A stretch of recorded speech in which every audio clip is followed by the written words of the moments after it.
بسم اللہ الرحمن الرحیم۔ السلام علیکم۔ صحیح بخاری سے حدیث نمبر 186۔ رسول اللہ صلی اللہ علیہ وآلہ وسلم کے وضو کے بارے میں پوچھا تو انہوں نے پانی کا طشت منگوایا اور ان پوچھنے والوں کے لیے رسول اللہ صلی اللہ علیہ وآلہ وسلم کا سا وضو کیا۔ پہلے طشت سے اپنے ہاتھوں پر پانی گرایا،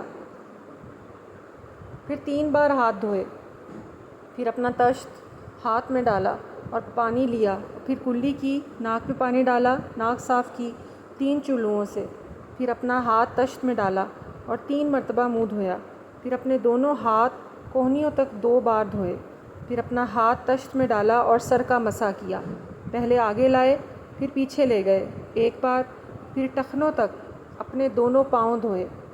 صحیح بخاری سے حدیث نمبر 187۔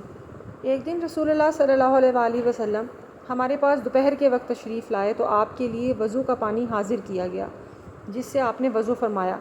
لوگ آپ کے وضو کا بچا ہوا پانی لے کر اسے اپنے بدن پر پھیرنے لگے۔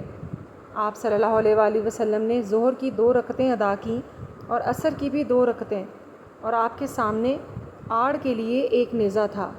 صحیح بخاری سے حدیث نمبر 188۔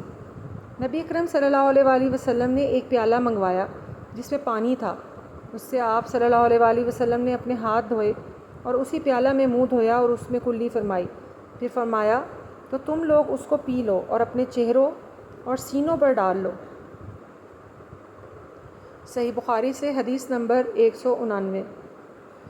محمود وہی ہیں کہ جب وہ چھوٹے تھے تو رسول کریم صلی اللہ علیہ وآلہ وسلم نے انہی کے کنویں کے پانی سے ان کے منہ میں کلی ڈالی تھی، اور عروہ نے اسی حدیث کو مسعور وغیرہ سے بھی روایت کیا ہے، اور ہر ایک راوی ان دونوں میں سے ایک دوسرے کی تصدیق کرتے ہیں کہ جب رسول کریم صلی اللہ علیہ وآلہ وسلم وضو فرماتے تو آپ کے بچے ہوئے وضو کے پانی پر صحابہ رضی اللہ عنہ جھگڑنے کے قریب ہو جاتے تھے۔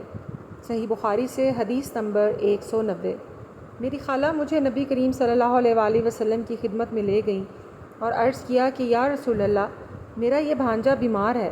آپ نے میرے سر پر اپنا ہاتھ پھیرا اور میرے لیے برکت کی دعا فرمائی، پھر آپ نے وضو کیا اور میں نے آپ کے وضو کا بچا ہوا پانی پیا، پھر میں آپ کی کمر کے پیچھے کھڑا ہو گیا اور میں نے مہر نبوت دیکھی جو آپ کے مونڈوں کے درمیان ایسے تھی جیسے چھپڑ ہٹ کی گھنڈی یا کبوتر کا انڈا۔